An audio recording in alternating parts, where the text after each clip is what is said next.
Magandang umaga, Kara, at magandang umaga po sa inyo. Martes na po, 15 ng Marso, araw ng sweldo para sa marami. At ito po ang News to Go, mga balita para sa mga on the go at magbibigay sa inyo ng boses online at on air. Magandang umaga rin, Howie, at magandang umaga po sa inyong lahat. Bit-bit po natin ngayon ang mga balitang kailangan ninyo.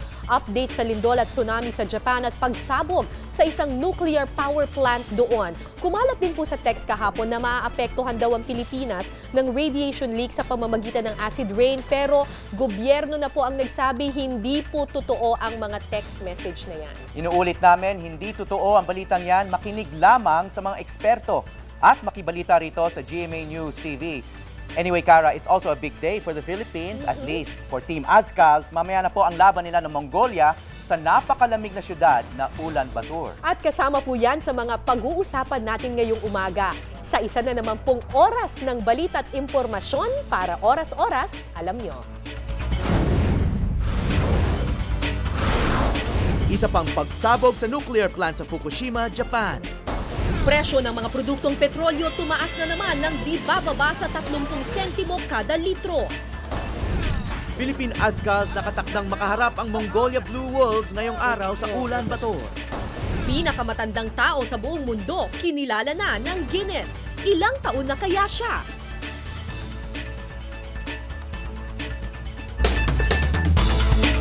Isa na naman pagsabog sa nuclear power plant sa Fukushima, Japan ang narinig kanina. Ang pagsabog ay sa number 2 reactor ng planta. Nitong nakaraang Sabado, unang nagkaroon ng pagsabog sa planta kung saan 22 na kumpirmang nakontamina. Kahapon naman, nagkaroon muli ng hydrogen explosion kung saan 6 na tao ang nasaktan.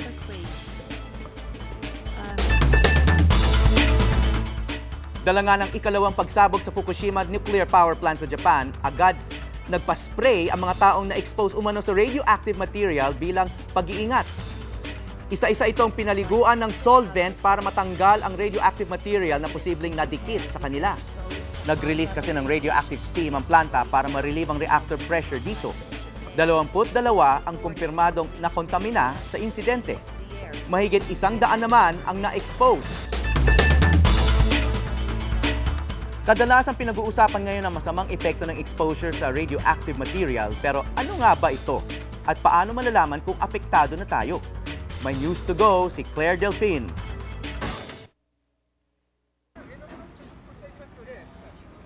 Acute radiation syndrome or radiation poisoning. Ito raw ang pinakamalalang epekto sa kalusugan ng tao ng mataas na exposure sa ionizing radiation mula sa nuclear plant. Kasama sa mga agarang sintomas nito ang pagkahilo, pagsusuka, lagnat at diarrhea. Maaaring makikita rin ang dugo sa dumi o sa suka.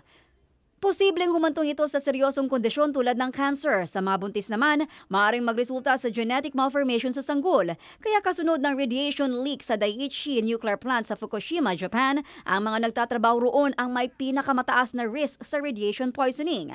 Maaari ring maapektuhan ng mga tao na sa 12-mile radius ng planta kaya agad silang in-evacuate. Pagtitiyak ng DOH at World Health Organization, walang dapat ikabahala rito sa Pilipinas. Tumagas man kasi ang radiation sa mga planta sa Japan, malabong-malabo raw na umabot dito sa Pilipinas ang radiation materials. There is no need for us to have any undue alarm. We are not close to Japan. We are still have a long distance in terms of sea barrier. There is very minimal effect of such radiation even within Japan. Hindi rin nila inirekomenda ang radiation screening sa mga biyahero mula Japan. The people in general should remain calm. There is no immediate threat to the Philippines. There are already particular or specific efforts being made by the Japanese government to contain the damage. Malayong posibilidad, pero kung sakasakali man daw na umabot sa Pilipinas ang radiation leak mula Japan, handa raw ang DOH sa kanilang emergency plan. Kabilang na dito ang pamimigay ng prophylaxis panlaban sa radiation exposure. Pinakasimpleng gawin din daw kapag na-expose sa radiation, agad hubarin ang suot at maligo. Pero bilang paniniguro, iniutos na ng palasyo ang pag-check ng radiation level sa mga pagkaing ini-import mula Japan. Claire Delfin, on the go! 4 na araw pa lang ang nakakalipas mula nang yanigin ng malakas na lindol ang Japan at mukhang masusundan pa daw ito. Ayon sa senior geophysicist ng Pacific Tsunami Warning Center, marami pang malalakas na lindol ang posibleng yumanig sa rehiyon. Hindi nga lang daw masasabi kung kailan ito mangyayari at kung gaano kalakas. Nitong Biyernes, nawasak ng lindol at tsunami ang ilang bahagi ng Japan. Inaasahang aabot sa 10,000 tao ang nasawi sa insidente. Nakunan po sa ilang amateur video ang pananalasa ng tsunami sa baybayin ng Noda sa Japan. Kitang-kita ang paghampas ng mga dambuhalang alon. Ang mga bahay at sasakyan mistulang mga laruang inanod ng rumaragasang tubig. Ang ilang residente sa mas mataas na lugar walang magawa, kundi ang panoorin na lamang ang pamiminsala ng kalamidad. Ayon sa mga ulat, 574 ang kumpirmadong nasawi sa bayan ng Noda. Libo-libo naman ang nawawala pa rin hanggang ngayon. 4 na araw matapos tumama ang lindol at tsunami sa Japan, nagkakaubusan na po ng supply ng pagkain sa mga supermarket doon. Kulang na ngayon ang mga bilihin tulad ng instant noodles, tubig at tissue. Pahirapan kasi ang pagde-deliver ng mga supply na ito sa tindahan dahil sa mga nasirang kalsada. Paralisado na rin ang biyahe ng mga tren. Itinigil kasi ang operasyon ng ilan sa mga ito, kaya naman mahaba ang pila sa mga estasyon. Dagsa naman ang mga motorista sa mga gasolinahan. Sa Tokyo, hanggang 2 litro lamang ang pwedeng bilhin ng kada driver. Ipinag-utos ng gobyerno ang pagtitipid sa mga produktong petrolyo sa pangambang magkakaroon ng kakulangan sa supply nito. Ilang Pilipino mula Japan ang balik Pilipinas na at panawagan at hiling nila dasal para sa mga biktima at nawawala. May news to go si Salima Refran. Dahil sa hirap ng buhay doon ngayon, isang kahon lang ng ramen ang naiuwing pasalubong ni Jackie Lu sa kanyang mga kaanak mula Japan. Kwento niya sa amin, nagkakaubusan na raw ng pagkain at tubig. At kahit nakatira pa sa coastal town ng Kanagawa, balak pa rin daw niyang dali ng anak pabalik ng Japan. Kahit saan ka naman kung talagang oras mo na, di ba? Walang magagawa eh. Dumating naman mula Japan si Masuhiro noong isang araw, pero balik airport siya kagabi para salubungin ang kanyang 2 business partner mula Japan. Ikwento niya sa amin ng mga nasaksihan sa lindol. Kasabay nito, humingi na rin siya ng dasal mula sa ating mga kababayan para sa mga nasawi at patuloy pa rin nawawala sa kanyang bansa. Everyone wants to pray for Japan coming back. And you're asking Filipinos to help you pray? Praying? Yes, just praying. Sa kabuuan, higit 1,000 pasahero ang dumating mula Japan kahapon. Lulan sila ng 8 flights mula Narita, Fukuoka, Nagoya at Kansai. Hinihintay pa rin ng Media Affairs Office ang detalye at koordinasyon kung kailan nga iuwi ng Pilipinas ang 20 OFWs na rescue matapos ma-stranded malapit sa nagkakaaberyang nuclear power plant sa Fukushima. Salima Refran, on the go! Sinisiguro naman ng Philippine Embassy sa Japan ang kaligtasan ng mga Pilipino roon. Patuloy na rin ang paghahanap nila sa ibang kababayan nating nawawala. Mula sa Japan, may news to go si Chino Gaston. Chino. Yes, kasalukuyang patuloy pa rin ang paghahanap o pangangalap ng impormasyon ng ating mga embassy staff dito sa Sendai kung saan hinahanap nga natin ngayon o makakuha ng impormasyon patungkol sa iba pang mga Pilipino na maaring ibig lumikas. Mabanggit ko lang kagabi, dumating na ang bus na nakatakdang isakay ang mga kababayan nating ibig lumikas mula sa Sendai patungong Tokyo. Pero hanggang sa mga sandaling ito ay pinagpupulungan pa kung ano ang kung kailan o kung ngayong araw ba o anong oras aalis ngayon at kung saan pwede itong puntahan ng ating mga kababayan dito sa Sendai na ibig ngang lumikas mula sa nasabing syudad na ito na yung isa sa pinakasalantang region dito sa Miyagi Prefecture sa Japan. Balak ring tumulak ni Consul General Solfi Confiado papuntang Iwate Prefecture kung saan matindi rin ang naging epekto nitong earthquake at ng tsunami. Sa ating pagtataya, maaring may mga Pilipino rin doon na naipit, kaya pupunta rin doon ang ating mga tauhan ng embahada para alamin kung ang sitwasyon doon at tingnan kung may mga Pilipino nga tayong naiiwan doon hanggang sa mga sandaling ito. Tawi. Chino, may tanong lang ako. Kailan ba pwedeng sabihin ng Philippine Embassy na missing na ang mga kababayan natin? wala tayong information about the sinasabing mga missing. Pero ang ating information na nakukuha mula sa embahada ay dito sa Miyagi Prefecture, 1,000 hanggang 1,500 ang tinatayang Pilipino na nakatira rito. Sa kanilang pag-iikot, itong nakaraang 2 araw, umaabot pa lamang sa mga around 100 ang ating nakakausap o nako-confirm na na-contact natin na tawagan mismo sa telepono. So that leaves a big question kung ano ang nangyari dito sa iba pa na mga kababayan natin, particular sa coastal areas na siyang pinakamalubhang tinamaan nitong nagdaang lindol at ng tsunami. Kawi. Okay, maraming salamat, Chino Gaston. Ayon sa Philippine Embassy sa Tokyo, may 31 Pilipinong nawawala matapos ang lindol at tsunami sa Japan. Makikita niyo po ang kanilang mga pangalan sa aming ticker o sa ilalim na bahagi ng inyong mga TV screen. Kung kabilang po kayo o may impormasyon kayo tungkol sa mga tao sa listahan, makipag-ugnayan lamang sa Philippine Embassy sa Tokyo. Nag-iwan ng matinding bakas sa Fukushima at Sendai ang lindol at tsunami na naganap noong Biyernes. Tinangay ng dambuhalang tsunami ang mga baryo at lungsod. Nakadagdag pa sa pangamba ng mga tao ang pagsabog ng nuclear plant sa Fukushima. Ayon sa mga opisyal, 22 ang nakontamina ng radiation. Kitang-kita rin ang pagkawasak ng Sendai Airport dahil sa tsunami. Ang engineers at rescuers, inalalayan ang milyong-milyong naapektuhan ng kalamidad. Ayon sa Kyodo News Agency, 2,000 tao ang natagpuang patay sa Miyagi Prefecture na natumbok ng lindol. Halos 2 milyon namang tahanan ang wala pa ring tubig at kuryente sa ngayon. Pinagtas ng rescuers ang hilagang bahagi ng Tokyo para maghanap ng iba pang survivors. Ilang labi ang natagpuan nila sa ilalim ng mga guho sa bayan ng Otsuchi.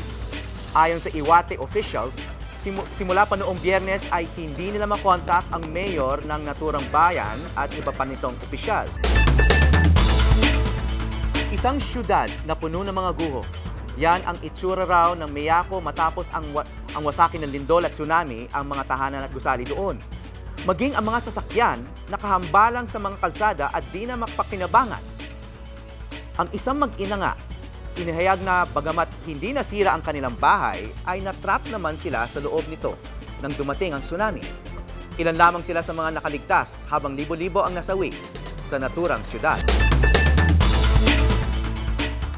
Ang Minami Sanriku na dati bayan ng 17,000 tao ay puno na lamang ng mga wasak na gusali. Halos tinangay ang buong bayan ng lindol at tsunami. Ang mga nakaligtas nananatili sa mga shelter na walang kuryente. Ang labi naman ng ilang nasawi nakuha sa ilalim ng mga guho. 10,000 residente ng bayan na ito ang hindi pa rin natatagpuan. Pinangangambahang aabot sa mahigit 10,000 ang nasawi sa malakas na lindol at tsunami sa Japan. Kaya mahalagang malaman kung kailan tatama ang sakuna para mapaghandaan ito ng maigi. Ayon sa PHIVOLCS, may ilang senyales sa posibleng pananalasa ng tsunami.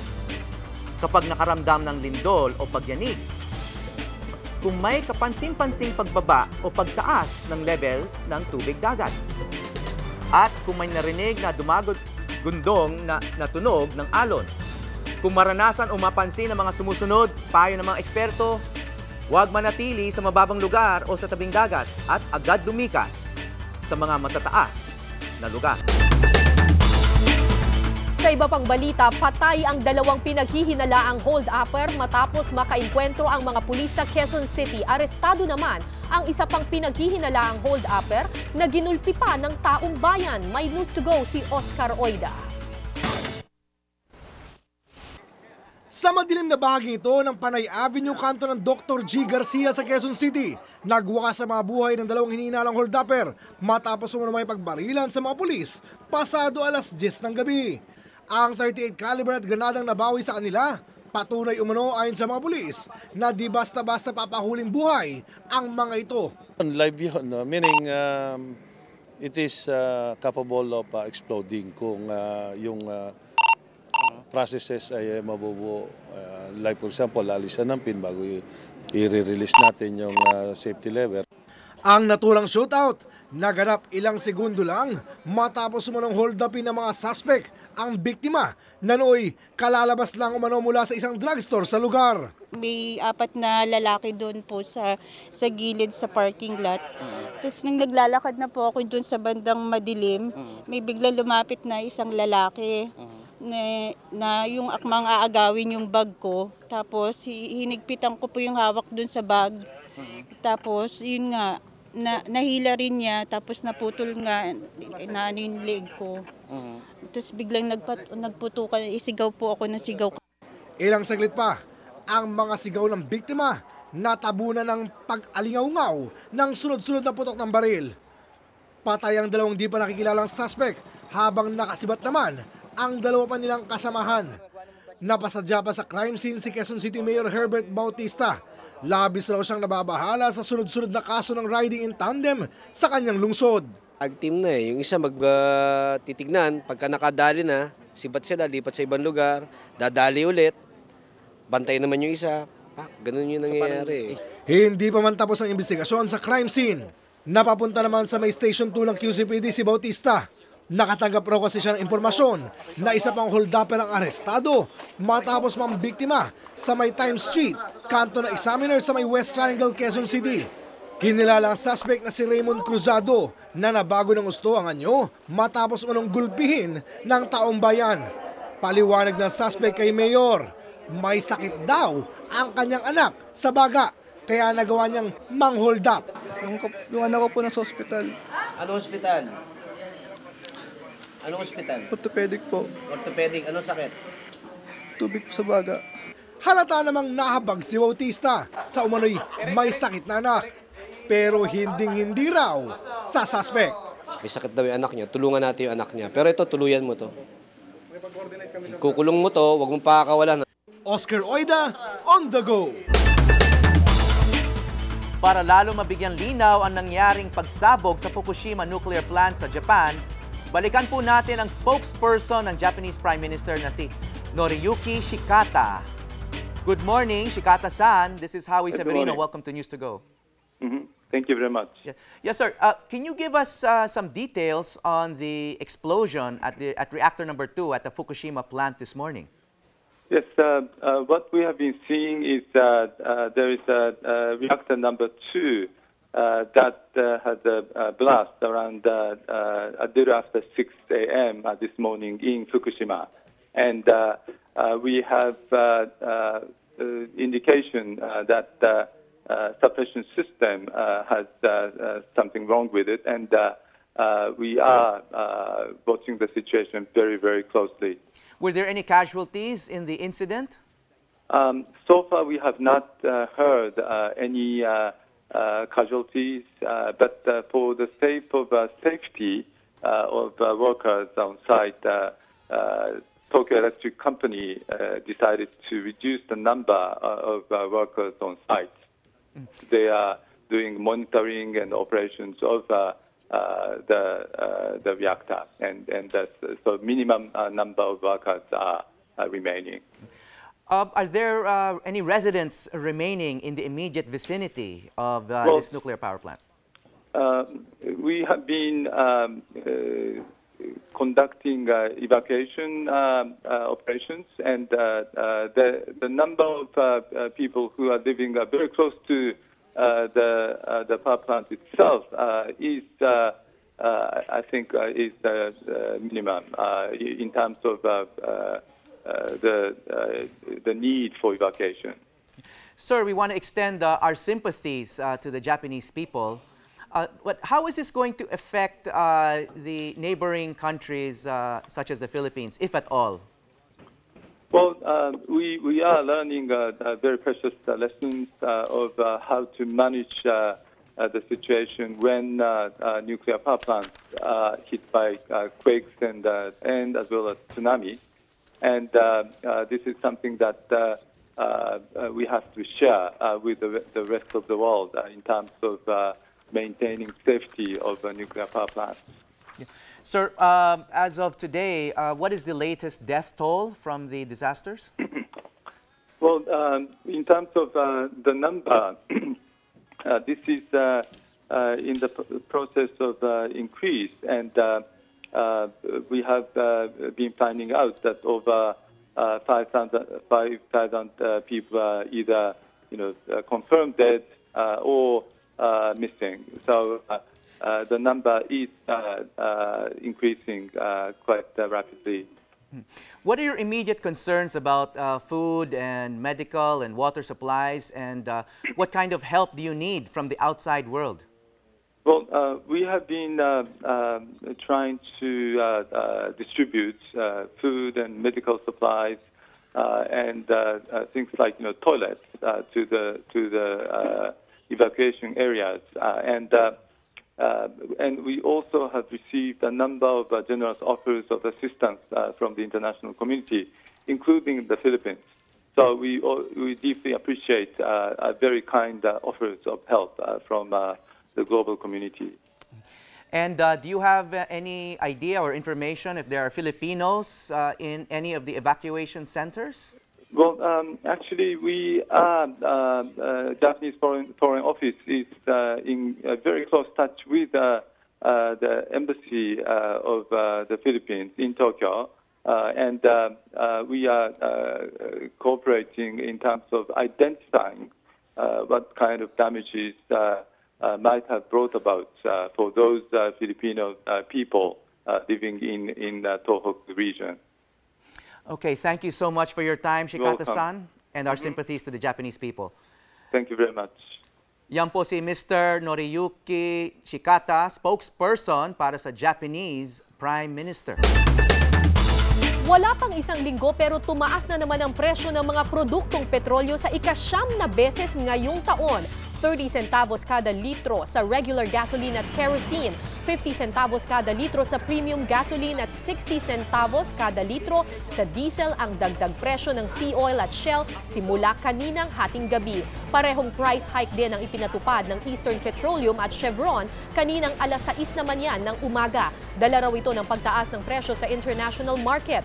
Wala pang anunsyo ang ibang kumpanya kung susunod sila.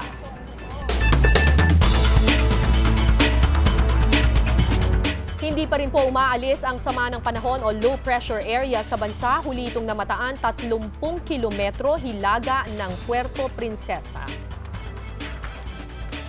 Kaya naman asahan po ang maulap at maulang panahon sa malaking bahagi ng bansa, partikular na sa Southern Luzon, Visayas at Mindanao. Magiging bahagya hanggang maulap naman ang kalangitan sa buong Kamaynilaan. Ang klima po sa Mongolia kung saan gaganapin ang laro ng Azkals ay -12 to 14 degrees Celsius. Kaya naman ang tanong namin mamaya sa aming Twitter followers at Facebook fans, malaki kaya ang magiging epekto ng malamig na klima sa laban ng Azkals sa Mongolia? Alamin ang kanilang mga sagot maya-maya lamang.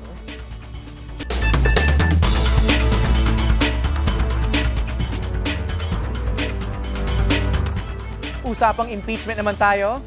Hinihintay na ang botohan sa plenaryo ang impeachment case laban kay Ombudsman Merceditas Gutierrez. Makakapanayan po natin ngayong umaga si Representative Lorenzo Erin Tañada III, isang miyembro ng 11-man prosecution panel ng House Justice Committee. Congressman Tañada, good morning. Magandang umaga, Howie. Paano ba nagiging prosecutor sa impeachment trial? Well, yan po ay minumungkahi po ng chairman ng Committee on Justice at binibigay po yung mga pangalan sa ating mahal na speaker. Tapos yan po ay pagbobotohan po sa plenaryo. Baka sa susunod linggo rin. Okay. So magiging prosecutor ka kapag umabot sa Senado ang impeachment case. Doon magiging trial. In the meantime, magbobotohan muna. Magbobotohan muna. Ito po ay mangyayari po sa susunod linggo. Ngayon, kagabi, fina-finalize po namin yung articles of impeachment. Tapos na po yun. For final review lang po ng mga prosecutor dahil sila nga po ang magpapahayag sa mga senador kung bakit may betrayal of public trust ang ating ombudsman. Kaya importanteng binabasa po namin at yung mga sinusulat po namin sa articles of impeachment. Para ma-review ulit ng ating mga viewers, no, itong proseso ng impeachment, ano ba yung mga hakbang na dinaanan na ng Kongreso para umabot tayo rito? Well, sa Kongreso po, kahit sino man po ay pwede maghain ng impeachment sa mababang kapulungan. Ang mababang kapulungan po, yung Kamara ang may kapangyarihan para magsimula ng proseso ng impeachment. Pero kailangan may endorsement yan ng isang miyembro po ng House of Representatives. Kapag may miyembro na mag-endorse, i-refer ngayon po ito sa Committee on Rules para ma-agenda sa Order of Business, tapos i-refer ito sa Committee on Justice. Ang Committee on Justice naman po ay may 6 na pong session days para pagpasyahan kung ito po ay may batayan o hindi. So first, ang 4 na botohan po dadaanan ng impeachment process. Una, sufficiency in form. Pangalawa, sufficiency in substance. Pangatlo, sufficiency of the grounds. And yung panghuli po, kung may probable cause. Ngayon, kung may probable cause, doon po gagawin ngayon yung articles of impeachment, yung resolution, at ihahain ngayon po ito sa plenaryo for the plenary vote. Okay. So, nandun na tayo. Bumoto na yung House Justice Committee na may probable cause. May probable cause. Tama po yun. 39-6 and I think also 39-6 yung second complaint. Ngayon, ipagsasama ngayon yung first and second complaint sa isang resolution for impeachment. No? Ang kasunduan ng committee, 6 na charges. No? Nandyan po yung fertilizer scam, nandyan po yung Eurogenerals, nandyan po yung Mega Pacific, nandyan po yung NBN-ZTE, nandyan yung Pestaño case, at yung huli po, nandyan yung low conviction rate ng Ombudsman. So halos sigurado na ba na aabot ito sa Senado? Sa tingin po namin, sigurado na po. No? Ang kailangan lang po namin 95 votes in plenary, 1/3. No? So we're beyond that. Ang kailangan malaman ng ating mamamayan, hindi naman lahat na hinain na charges, kailangan lahat guilty. Isang ground lang po, tama na po yan para matanggal sa posisyon ng Ombudsman. Hindi kaya ito aagaw ng atensyon ng ating mga mambabatas? I'm sure ikaw, marami kang gustong gawin pa, no? sa Kongreso, no? Hindi kaya magiging malaking distraction to para sa mga katulad mo? Well, sa House of Representatives po, patuloy po aandar po yan dahil marami naman po committee na umaandar maski may impeachment complaint. Sa Senado, kailangan time management para pwedeng gawin umaga ang impeachment, tapos sa hapon, dun gaganapin yung trabaho ng mga senador. So, kailangan pag-usapan po ng dalawang kamara kung paano namin papatakbuhin yung Kongreso as a whole para yung paggawa po ng batas ay hindi maantala. Okay. Ang huling impeachment trial sa Senado na nakita ng taong bayan, yung kay dating Pangulong Estrada, no? Paano maiiba naman itong kaso itong trial ni Ombudsman Gutierrez? Well, unang-una, Howie, itong impeachment case ng Ombudsman, historical na po ito eh. Dahil kung babalikan po natin yung nangyari po noong 2001, nagkaroon ng creeping impeachment. Ang ibig sabihin po nito, kinukuha po yung numero habang nagkakaroon po ng proseso sa Committee on Justice. Kaya nga hindi nga natapos sa Committee on Justice, nakuha yung numero. Pagdating po sa plenaryo, importante po nagkaroon ng boto yung lahat ng miyembro ng House of Representatives. Hindi rin nangyari po yun. No? Kaya sinasabi nga po ni Pangulong Estrada, mali yata yung proseso. Pero since hindi pinagbotohan, pero nandun yung 1/3, Trinan-Smith. No? Tapos kung makikita po natin na naging proseso rin sa Senado, nagkaroon rin ng walkout. Hindi natin nakita yung final stages. Hindi natapos. So, at kaya nag-people power, no? So, yes. At sa tingin po namin, ngayon, walang mangyayaring walkout, tapusin natin yung proseso dahil ito po ang magbibigay edukasyon sa ating mamamayan. Okay, so aabangan namin ang susunod na kabanata nito. Maraming salamat, Congressman Tañada. Maraming salamat, Howie. Susunod!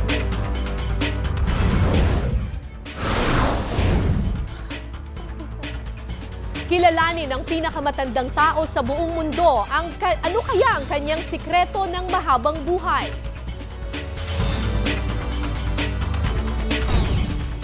Sa mga estudyanteng gipit sa budget, alamin ang tamang diskarte sa pera. Mamaya yan sa Kita Mo Na. At sa Shop and Go, sa tamang makeup para sa mga chinita.